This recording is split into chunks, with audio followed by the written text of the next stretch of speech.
فکر بهبود خود ای دل، بکن از جای دگر، کاندر این شهر طبیب دل بیماری نیست.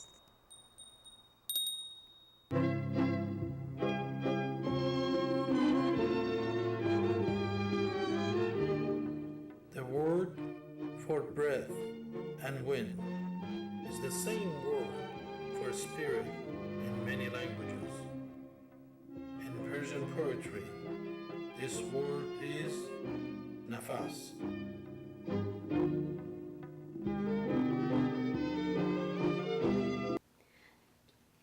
You're watching Texas Nafas Poetry Show here in Austin, Texas on Channel Austin. I'm Susan Summers, and behind the camera is our producer, Fareed Mohammadi. And our guest today is Dustin Pickering. Dustin is a publisher out of Houston, Texas. He is the publisher and founder of Transcendent Zero Press, and they produce an award-nominated Harbinger Asylum poetry journal, which was in 2013 nominated for a National Poetry Award for Best Poetry Magazine. And this is not just an online magazine, as many formats have gone to. This is actually a print journal, and You've had great success with that. Dustin, welcome to the show. And before we even start on the questions, I would love to hear a sample of your poetry.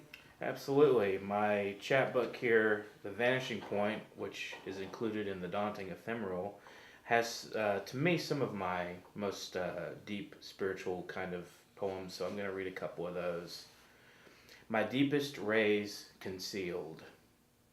I found my deepest rays concealed, and tender love revealed through trembling hands and shining eyes. What drought of the soul needs heavy rains? What friend or foe of mine shall see the truth defined? The golden prairie shall suffice for imagination's device. And this is called Child and Lion. From the soft cradle of time, the baby glares to the stars. Above the village of night rests the child, hung on moments of satisfaction. The lion darkens near the chalky horizon and peacefully grieves. The child's tender laugh brings him playfully on his knees. And I would like to read one more. It's a little bit longer. It's called Painted Like the Mona Lisa. Why should my hands scour rough pages bent by jeweled hands to seek the creed of equality? The sons of agony would agree. To know is not enough protest. The world must shuffle off its paradoxes. Then we can talk freely of the human family. Should lovers be separate from each other's hands, the passion for justice and liberty has faded, tattered like an old flag over a used car lot. The television will say otherwise. It will induce a hypnosis that will strangle our sentiments until we are absolved of this ritual hatred. I forbid you to enter these dream gates. The counterpart of paradise is within you. I was under the impression you were painted like Mona Lisa on the forbidden scripts. That was a very powerful one. And you know, I know that you mostly do not rhyme, but yet Child and Lion that you just read before that one, that did rhyme quite a bit. And so I always find it interesting. Do you prefer to rhyme or not? And do you have an opinion about that? I prefer to stick to what needs to be done in the poem.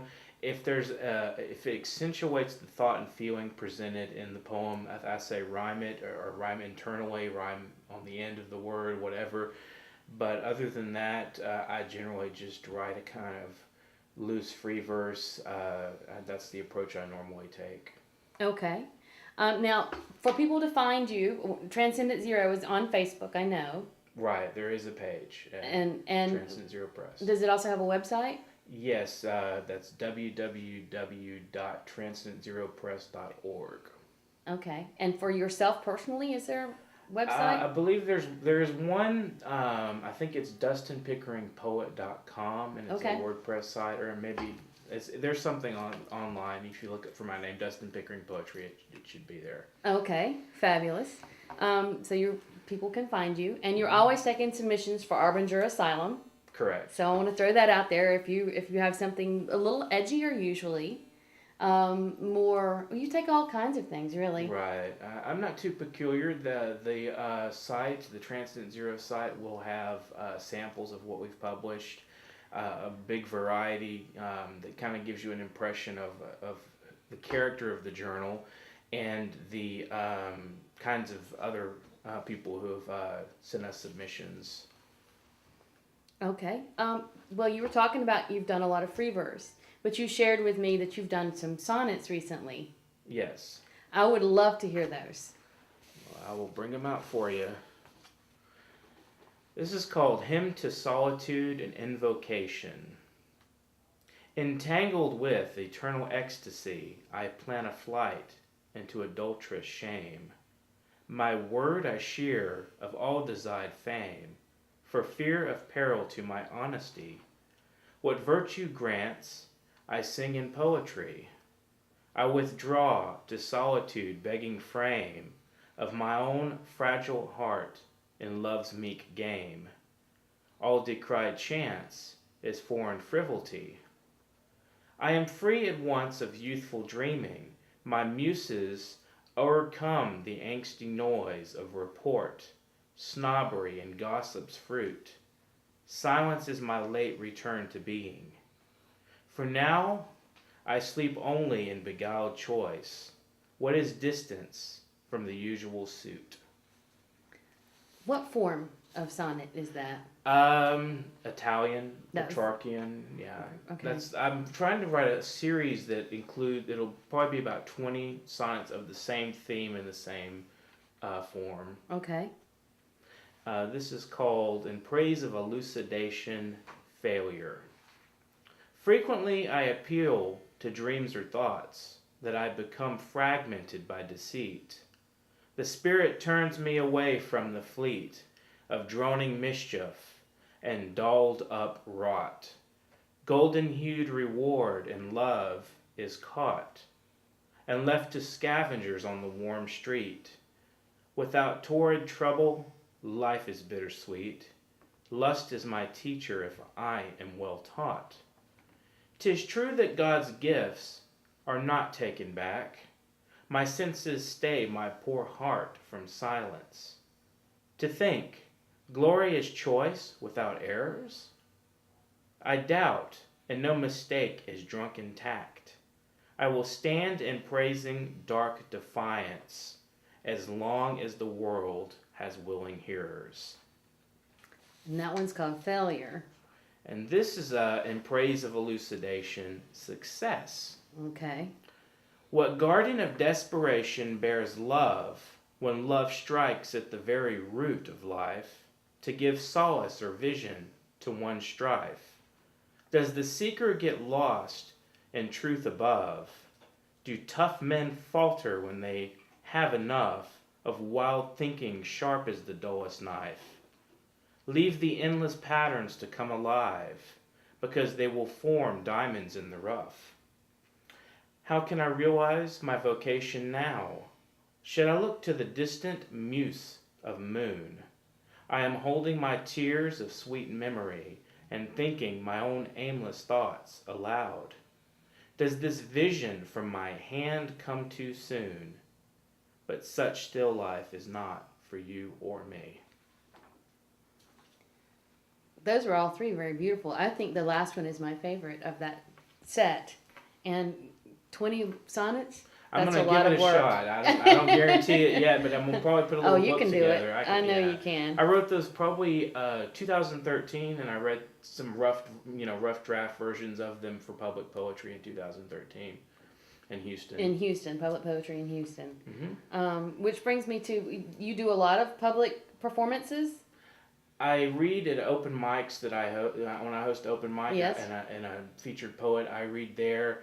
I did public poetry in 2013. I do read at like AIPF. I've read at Beat Fest Yeah. 2013. You know, I travel a little bit here and there and do readings, and I also do, especially in Houston, I do two regular readings. Now, in Houston recently, I was at one of your shindigs, what you call a shindig. Dustin puts together a show of poets and musicians, and it's usually just quite a lineup. And how do people find out that you're having one of these? And because it was so much fun, such quality poetry and good musicians. I will use Facebook. I will email everyone that's on my lists, that I have email lists for different things. I email them flyers for them if they want to print them out, if they want to pass them along. And that's kind of how, word of mouth is the main thing, and just sending out these flyers. And, hopefully the bands and the poets also tell their friends and family and fans that they're going to do this. And people come out. Sometimes they see the same people. It's pretty nice. Well, I think once you would go to one, you would come back and go to others. Right. I know I'm looking forward to the next one, whenever it is. So we got one scheduled for December 13th at Last Concert Cafe, starting at 7 p.m. And that's of 2015. That's this may air past that, but and we're calling this one the Holiday Shindig. So they can find out on Facebook. Yeah, you can find, if you look up Holiday Shindig, eventually I will have an events page there for people to take a look at. Oh, fabulous. Now, read us a couple of other poems. I wrote an Alexandrine, and the story behind that was I had severed my Achilles tendon, and I was in a cast, and I was incapacitated, and I was not able to do much of anything except write and maybe look on the internet. So I wrote this poem. What is an alexandrine, first of all? It's a form that uses 12 syllables with a caesura after the first 6, and it's 3 quatrains. A caesura after the first 6. Yeah. Which is a line break? Basically, yeah. Okay. A pause so this is called The Greenest Dream. Once in the greenest dream I seemed to have a friend, but he left me in debt to worlds I could forget. His tone was like a string vibrating on iron wings. His verb I would not sing as music in a dream.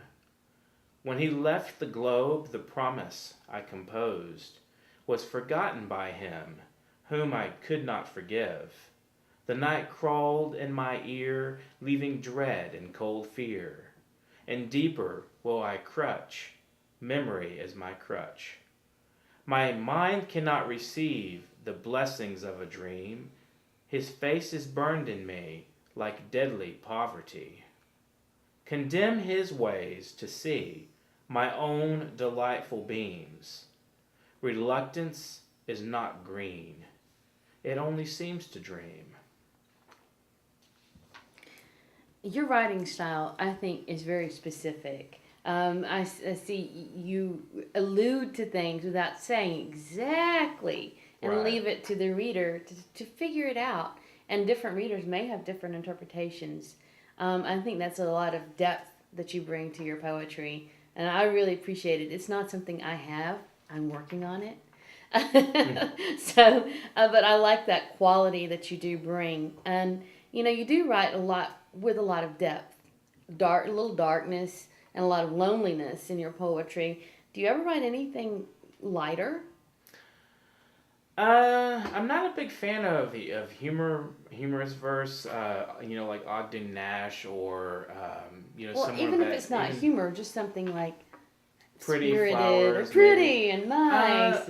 I generally can't write like that. I mean, it's not in my nature. At heart, I'm a very angry, disappointed person. So I write a lot of, if I write a love poem even, it's going to be about being frustrated at not having it reciprocated.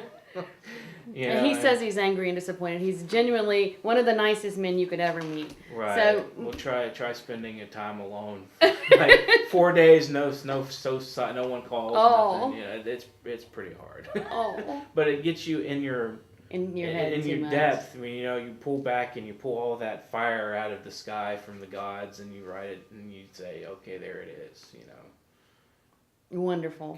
I'm kind of a Promethean kind of And poet. but you do write a lot of love that has a lot of depth to it too, even though it's Right. not the flowers and sunshine kind of love. There's I love try with to- a lot of depth. Do you have something of that example? I will read this one in. Well, actually, let me look and see here. I have a poem called Ovid, which it's more of a tribute poem, but it covers the subject of love. Ovid. Burning face, offer me captured birds. There is nothing in my eye like you. I live for the night, cold and waiting. There will be retribution around you. Sweet music tomorrow I shall hear. I am deaf to a woman's touch. But I must hear my heart in unique bliss. I must stiffen under this hungry mask. But I cannot live without your love. I too am a lamp, brisk and silent. Wow. You shared one with me just yesterday. Sarah's Tears? Sashas Tears. Sashas Tears. Yes, this is about a woman I met. She's a Columbia graduate, and she, very gentle. When she talked, you could just feel how gentle a person she is. This is called Sashas Tears. I met you opening a gate to your poem. My eyes flooded with the doe and dagger, but I couldn't kill for sport. A child in me wanted a father, a husband, a passion, breaking like the day. I finally saw you singing like the frog or foe, someone I never knew to sing so heavily. We were in the woods of promise and letting go. Hope was our gravity. I fell, yes, I fell in the garden. I couldn't tell the well from the wish. When you left me, your kiss conceded to my imagination in the hallway. I looked deeper to the tree with limbs broken in my childhood. Heart, often lost in passion's moments I cannot heal. As promise is carved to its bare face. Will I see you again? Did you really like my poem, or was your smile only flattery? I know you in the poem, the words now flesh. You are real, and you abandoned me to this dark night. A star is a wish, and the dagger is in my heart. Oh, the dagger's in my heart. Now, that is not about your romance. It was about her romance. It was her and your she had observation. she had a spiritual connection to a poet who was attending this festival, and when they were parting at the end of the festival, I watched the interaction, and I was writing from her voice. That dagger to my heart. Yes, definitely dagger to my heart. Let's see. Let's talk again about Harbinger Asylum. Before we do that, let me remind you, you're watching Texas Nafas. I'm Susan Summers here with Dustin Pickering and Channel Austin. You can always search the program box to see our other Texas Nafas poetry shows. And